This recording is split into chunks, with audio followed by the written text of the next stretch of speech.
The Valanthi Empire was very old. They had ruled the stars for 12,000 years. When humans were still living in caves, the Valanthi were already building cities on distant planets. They were proud people with silver skin and 4 arms. They thought they were better than everyone else. Empress Silurus III sat on her crystal throne and looked at the star map. A new species had joined the Galactic Council. They called themselves humans. They came from a small blue planet called Earth. The Empress did not think much of them. They lived such short lives. Their technology was basic, but they were useful. The Vorn Collective was attacking the borders of the Empire. The Empress needed allies. The humans had strong soldiers and many ships. A treaty would help both sides, but treaties needed trust, and trust needed a symbol. "We will offer them a marriage," the Empress decided. "One of my daughters will marry a human leader." Her advisors were shocked. A Valanthi princess married to a human? It was unthinkable, but the Empress had made her choice. Princess Elindra was the 3rd daughter. She was beautiful with silver skin that glowed softly. Her 4 arms were graceful. Her eyes looked like purple galaxies. But she was not important in the royal family. Her older sisters would inherit power. Elindra was just a spare. "You will go to Earth," her mother told her. "You will marry their representative. You will make this alliance work." Elindra felt cold inside. She had never met a human. She had only seen pictures. They looked so strange with their 2 arms and their dull skin. They did not glow. They did not live for thousands of years. They were practically insects, but she could not refuse her mother. No one refused the Empress. "Yes, Mother," she said quietly. The journey to Earth took 3 weeks. Elindra spent most of it alone in her cabin. She read about humans. They were confusing creatures. They made war constantly, but also created beautiful art. They destroyed their own planet, but also tried to save it. They were full of contradictions. The man she would marry was named James Chen. He was a military commander. He had fought in several battles and earned many medals. In his picture, he looked serious. He had dark hair, brown eyes, and a scar on his chin. He was not ugly for a human, but he was so plain compared to Valanthi males. Elindra felt nothing when she looked at his face. This was just duty, nothing more. The wedding happened on a space station between Earth and Valanthi territory. Thousands of people watched on screens across the galaxy. Elindra wore traditional silver silks. James wore a black military uniform. They stood before the council representative and spoke the words that would bind them together. Elindra's voice did not shake. She had been trained for this since birth. Show no weakness. Show no emotion. Be perfect. James spoke his vows clearly. His voice was deep and calm. He did not seem nervous either. When they were declared married, he did not try to kiss her. He just nodded respectfully. That small gesture surprised her. Valanthi ceremonies always ended with a kiss. He must have studied their customs and known she would not want that from a stranger. After the ceremony, they went to their quarters on the station. This was the part Elindra dreaded most. She knew what was expected on wedding nights. She prepared herself to endure it. But James did something strange. He walked to the other side of the room and sat down in a chair. He pulled out a bottle and 2 glasses. "I know you did not choose this," he said. "I did not choose it either. But here we are, so I think we should talk." Elindra did not move. Talk? Yes. Get to know each other. Figure out how to make this work. He poured amber liquid into both glasses. "This is called whiskey. It is a human drink. Would you like to try it?" She walked slowly to the chair across from him. She sat down carefully. He handed her a glass. "You do not wish to claim your rights?" she asked. James looked confused for a moment. Then his face changed. He looked almost angry, but not at her. At something else. No, he said firmly. That is not how I do things. We are strangers. Just because we signed papers does not mean I own you. I do not own anyone. Elindra stared at him. In 300 years of life, no one had ever spoken to her like this. Valanthi males were always formal. They followed rules and traditions. They never said what they really thought. This human was different. You are strange, she said finally. James laughed. It was a real laugh, warm and sudden. I have been told that before, usually by my commanding officers. Elindra felt her mouth twitch. Was that almost a smile? She was not sure. She had not smiled in a long time. She took a sip of the whiskey. It burned her throat. She coughed. It is terrible, she said. Yes, James agreed, but you get used to it. They sat in silence for a moment. It was not an uncomfortable silence, just quiet. So, what happens now? Elindra asked. Now we survive, James said. One day at a time. We learn about each other. Maybe we become friends. Maybe we just become good partners. Either way, we do this together. Together. It was such a human word. Valanthi did not work together. They competed. They schemed. They used each other. But James Chen sat across from her with honest eyes and offered her something she had never had before. A choice. Very well, Princess Elindra said slowly. Together. Outside the window, 1 billion stars burned in the darkness. Neither of them knew it yet. But this was the moment everything began to change. The first 6 months were quiet. Elindra and James lived in the same quarters, but led separate lives. She attended diplomatic meetings. He worked with his military units. They ate dinner together sometimes, but did not talk much. Elindra told herself this was fine. This was what she expected. A political marriage did not need love. It only needed cooperation. But slowly, small things began to change. James always woke up early. He made a hot drink called coffee every morning. At first, Elindra ignored the smell. But one day, he left a cup outside her door with a small note. Thought you might want to try it. It is better than whiskey. She tried it. It was bitter and strange. But she drank it anyway. The next morning, there was another cup, and the morning after that. Soon it became a routine. James made coffee. Elindra drank it. They never talked about it, but it meant something. One night, Elindra could not sleep. She walked to the observation deck and found James already there. He was staring at the stars with a sad look on his face. Could not sleep either? He asked without turning around. No. She stood beside him. What are you looking at? Earth. He pointed to a tiny blue dot far away. My home. I have not been back in 2 years. Do you miss it? James was quiet for a moment. Yes. I miss the rain. I miss the smell of grass after a storm. I miss my mother's cooking. He laughed softly. Silly things. Elindra did not think they were silly. She understood missing home. She had not seen Valanthi Prime in 18 months.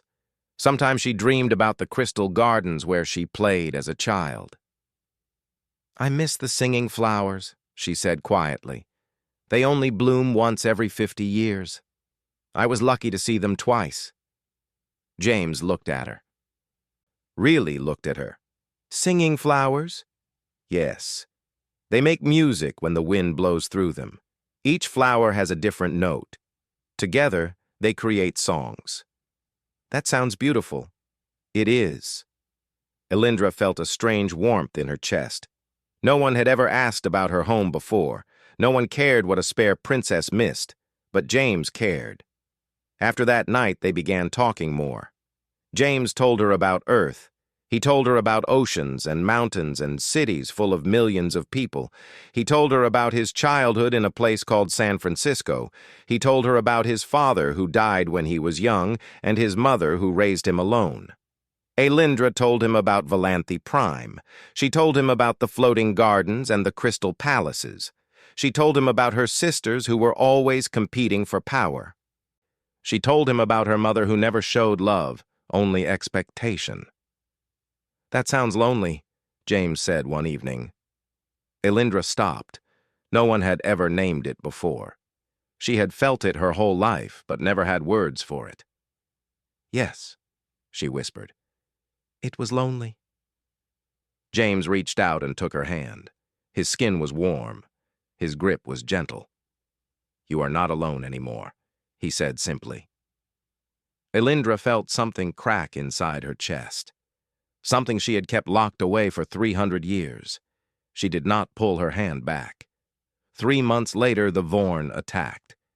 James was sent to defend a station near the border. Alindra watched him put on his armor. She felt fear for the first time in centuries. "Come back," she said. Her voice shook. James cupped her face with both hands. "I will. I promise." He was gone for 4 weeks. Alindra could not eat. She could not sleep. She watched the news feeds constantly. Every report of casualties made her hearts pound with terror. She had 3 hearts, and all of them ached. When did this happen? When did she start caring so much? James returned with a wound on his shoulder. A piece of metal had torn through his armor. The doctors offered to remove the scar completely. He refused. "Scars remind me I survived," he said.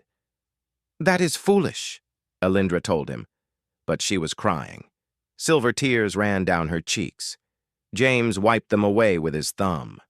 "Hey, I told you I would come back." "You were almost killed." "Almost does not count." He smiled. "I had something to come back for." Alindra kissed him. She did not plan it. She did not think about it. She just leaned forward and pressed her lips to his.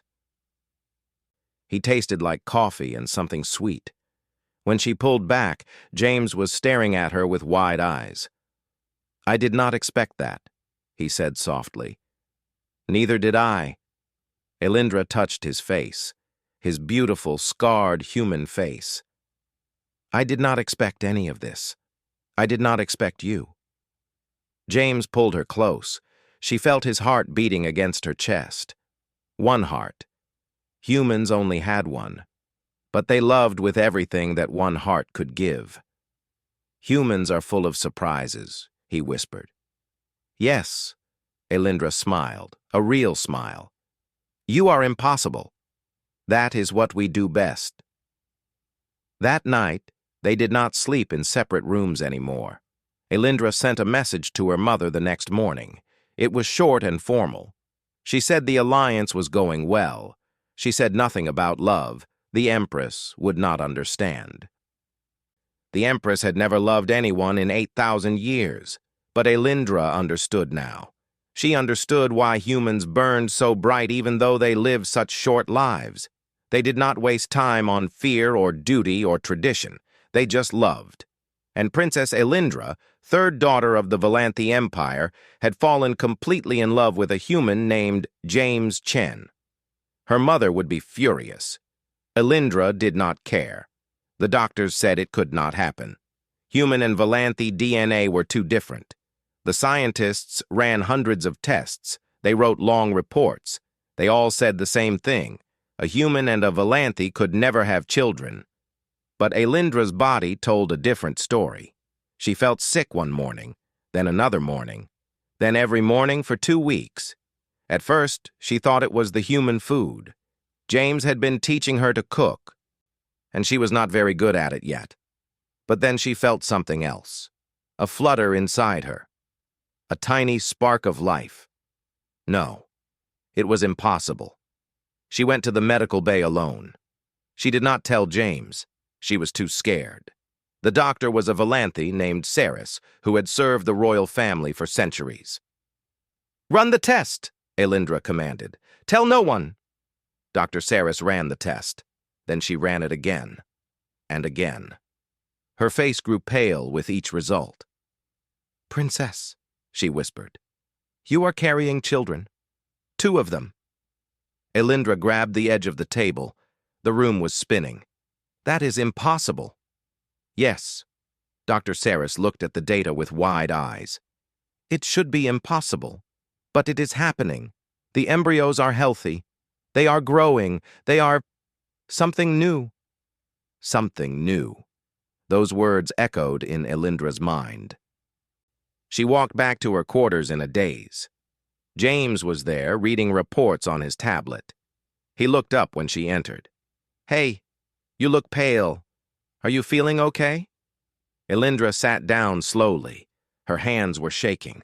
How could she tell him? How could she explain something that should not exist? "James?"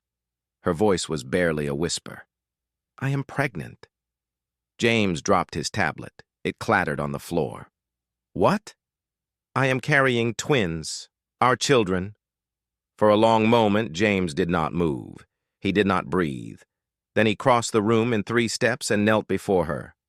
"Are you sure?" His voice cracked. "Yes." The doctor confirmed it. James took her hands. His eyes were wet. Elindra had never seen a human cry from happiness before. "This is a miracle," he said. "You are giving me a miracle." Elindra felt tears on her own face. Silver tears mixing with the golden light of the room. "I am scared," she admitted. "No one knows what these children will be. They are not fully Valanthi. They are not fully human. They are something else." James squeezed her hands tight. "They are ours. That is all that matters." The pregnancy was difficult. Elindra was sick often. Her body was changing in ways Valanthi bodies were not supposed to change. Dr. Saris monitored her constantly. Other doctors came from across the galaxy to study her. Everyone wanted to understand how this happened. James stayed by her side through everything. He held her hair when she was sick. He rubbed her feet when they swelled. He talked to her belly every night, telling stories to the babies who could not hear him yet. "You are going to be amazing," he would say. "Your mother is a princess, and your father is a soldier. You will be the best of both worlds." Elindra loved him more each day. The birth was hard. Elindra screamed for hours. The doctors were nervous because they had never delivered hybrid babies before. James held her hand so tight she thought he might break his own fingers. Then finally, 2 cries filled the room. 2 perfect, impossible cries. The first baby was a girl. She had her father's dark hair, but her mother's silver-touched skin. She glowed softly in the dim light. They named her Mira, after James's grandmother. The second baby was also a girl. She had 4 arms like her mother, but her father's warm brown eyes. Her skin was pale gold with silver patterns. They named her Serafel, which meant unexpected star, in Valanthi. The doctors examined them carefully. What they found shocked everyone. The twins were not just hybrids. They were something entirely new. Their cells healed faster than either species. Their brains had more connections. Their immune systems were stronger. They had taken the best parts of human and Valanthi biology and combined them into something greater. "They are perfect," Dr. Saris breathed. "More than perfect. They are evolution." News spread quickly. Scientists across the galaxy wanted to study the twins. Politicians argued about what this meant for the future. Some called the children miracles. Others called them abominations. James shut them all out.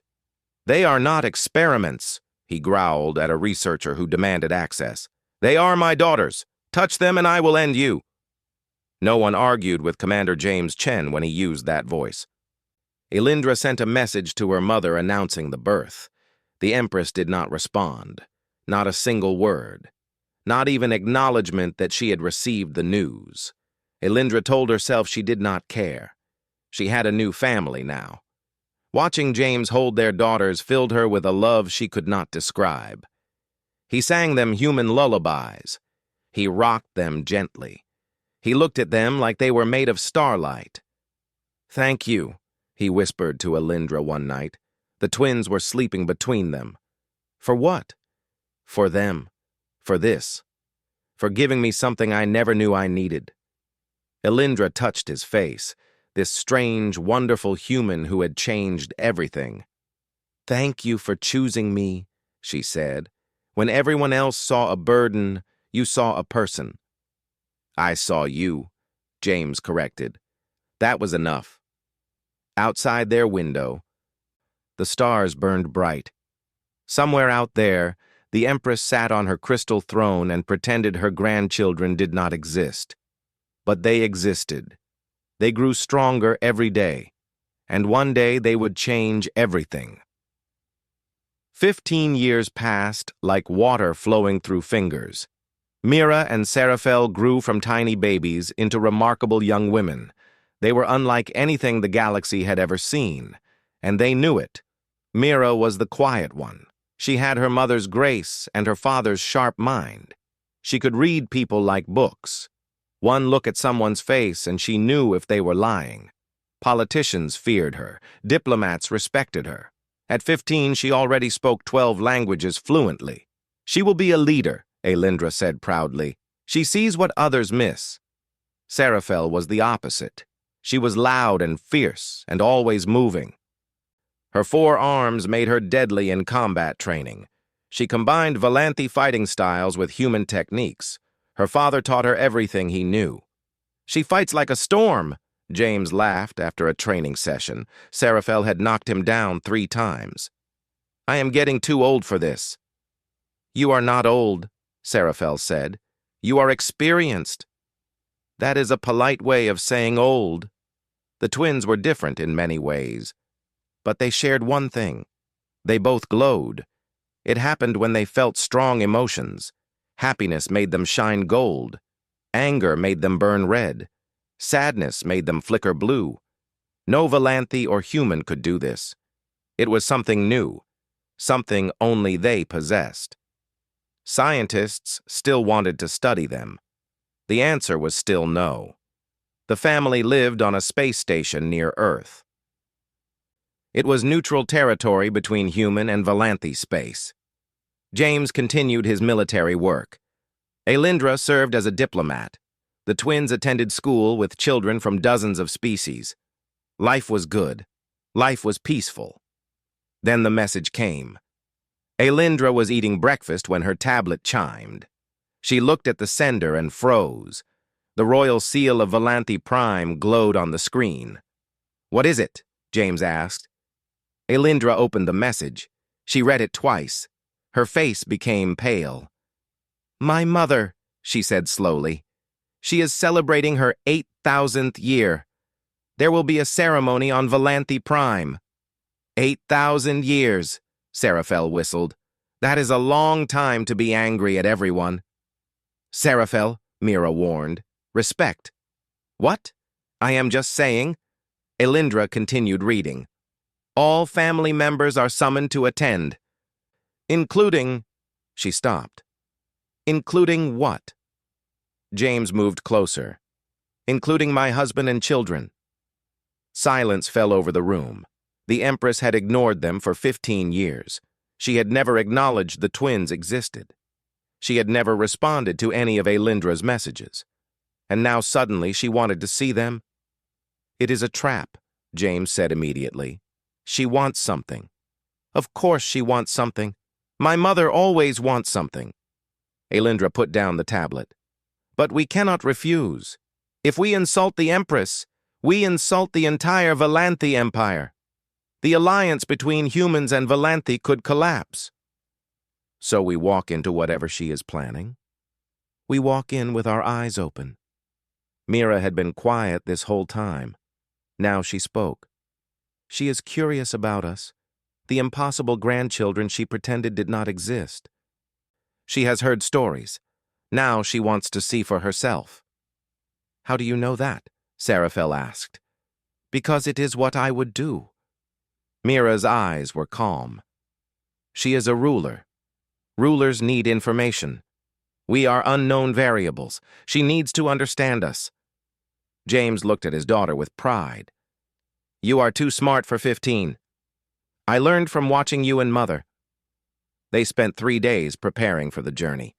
Elindra taught the twins proper court behavior, how to bow, how to speak, how to show respect without showing weakness. Never let them see you are afraid, she instructed.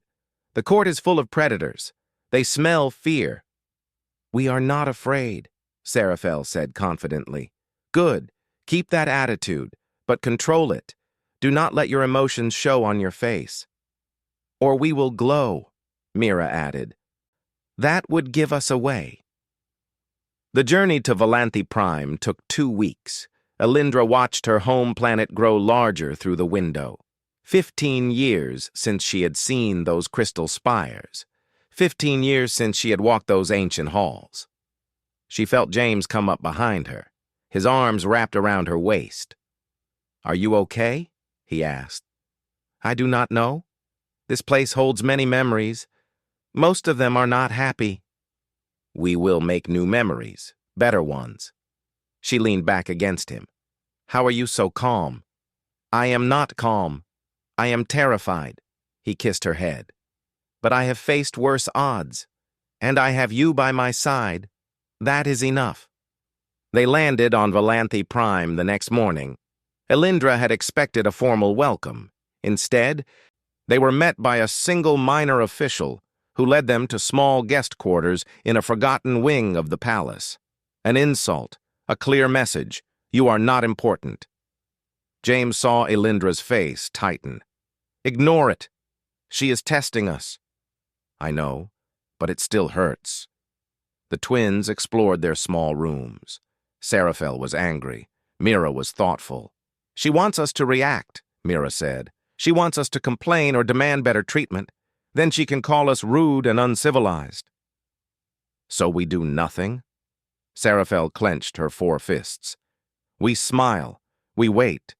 We show her that her games do not affect us. That night, Elindra could not sleep. She stood by the window looking at the crystal gardens below. They still glowed in the moonlight. Still beautiful after all these years. Tomorrow she would face her mother. Tomorrow her children would meet the Empress. She did not know what would happen, but she knew one thing for certain. Her family would not bow. Her family would not break. They were human and Valanthi and something new. They were unstoppable. The throne room of Valanthi Prime was designed to make visitors feel small. Crystal pillars rose 500 feet into the air. Living light danced across walls that were older than human civilization. Thousands of nobles filled the hall in their finest silks. And at the center sat Empress Celuris III. She had not changed in 15 years. Her silver skin still glowed with power. Her 6 arms were covered in ancient jewels. Her eyes held the coldness of deep space. Elindra walked forward with her family. James was on her right. Mira and Seraphel walked behind them. Every eye in the room watched them. Whispers followed them like shadows. The human. The hybrid children. Abominations. Mistakes. Seraphel's hands tightened into fists. Mira touched her arm gently. Stay calm. Do not react. They stopped before the throne. Elindra bowed her head slightly. Not too deep. She was still a princess of the blood. Mother, she said, we have come as you commanded. The Empress did not speak for a long moment. Her eyes moved from Elindra to James. They lingered on his scars, his simple human face, his 2 arms. Then her gaze shifted to the twins and stopped. Mira stood perfectly still under that ancient gaze. She did not flinch. She did not look away. Beside her, Seraphel lifted her chin with pride. So, the Empress finally spoke. Her voice echoed through the hall. These are the impossible children. These are my daughters, Elindra replied. Mira and Seraphel. I did not ask for their names. The Empress raised one hand. I asked what they are. A scanning light surrounded the twins suddenly. Elindra stepped forward in alarm. James grabbed for a weapon he did not have. Do not interfere, the Empress commanded. "I will know what my daughter has created." The scan took only seconds, but those seconds felt like hours. Data appeared on holographic screens around the throne, numbers and charts and genetic information. The nobles leaned forward to look, then they gasped. Dr. Varys, the royal physician, stepped forward with shaking hands. "Your Majesty, this is not possible." "Explain." "The children are not simply hybrids. Their genetic structure is entirely new. Their cells regenerate faster than any known species. Their neural pathways are more complex than ours. Their immune systems are perfect." The doctor's voice trembled. "They are not a combination of human and Valanthi. They are something greater, something better." Silence crashed over the throne room like a wave. The Empress rose from her throne. She had not done this for any visitor in 600 years. She descended the steps slowly. Her eyes never left the twins. She stopped directly in front of Mira. They were the same height. Ancient purple eyes stared into young brown ones. "What are you?" the Empress whispered. Mira did not hesitate. "We are the future." A noble in the crowd shouted suddenly. "They are dangerous! They should be contained, studied! They could be a threat to the Empire!" Other voices joined in. Some called for the twins to be arrested. Others demanded they be sent away. The noise grew louder and louder. James moved in front of his daughters. His body was tense, ready for a fight. "Nobody touches my family," he said. His voice was quiet but deadly. Lord Valdrick, commander of the Imperial Guard, stepped forward. "You have no authority here, human. Stand aside." "Make me." The two men stared at each other. The tension in the room was thick enough to cut. Then Seraphel laughed. Everyone turned to look at her. She was glowing. Bright gold light poured from her skin. Mira was glowing too. Together they lit up the entire throne room. "You are all afraid of us," Seraphel said. "I can see it in your faces. The mighty Valanthi Empire scared of two teenage girls." "Seraphel," Alindra warned. "No, Mother. They need to hear this." Seraphel stepped forward. Her forearms spread wide. "You think we are a threat? You are right, but not in the way you think." Mira spoke next. Her voice was calm and clear. "The Valanthi Empire is dying. Your population shrinks every century. Your genetic diversity disappears. You are too proud to change, too scared to evolve. In 1,000 years, there will be no Valanthi left." The nobles erupted in angry shouts. But the Empress raised her hand. Silence fell instantly. "Continue," she commanded. Mira looked at her grandmother without fear. "We are not your enemy. We are your salvation. Human and Valanthi together created something new, something stronger. This is how your species survives. Not through isolation, through connection." The Empress stared at her granddaughter for a long time. Something moved behind those ancient eyes. Something that might have been recognition, or fear, or hope. "You speak boldly for a child," she said finally. "I learned from my parents." Mira glanced at James and Alindra. "They taught me that love is stronger than tradition, that change is not weakness, that family is not about blood, it is about choice." The Empress turned to Alindra. Mother and daughter faced each other for the first time in 15 years. "You chose this human," the Empress said slowly. "I thought you were foolish. I thought you had destroyed yourself." "I thought so too," Alindra admitted. "I was wrong. He is the best choice I ever made." The Empress looked at James, the human who should have been nothing, the human who had given her daughter happiness, the human whose children might save an empire. Slowly, impossibly, she bowed her head. "Perhaps," she said quietly, "I was wrong too." The ceremony continued, but everything had changed.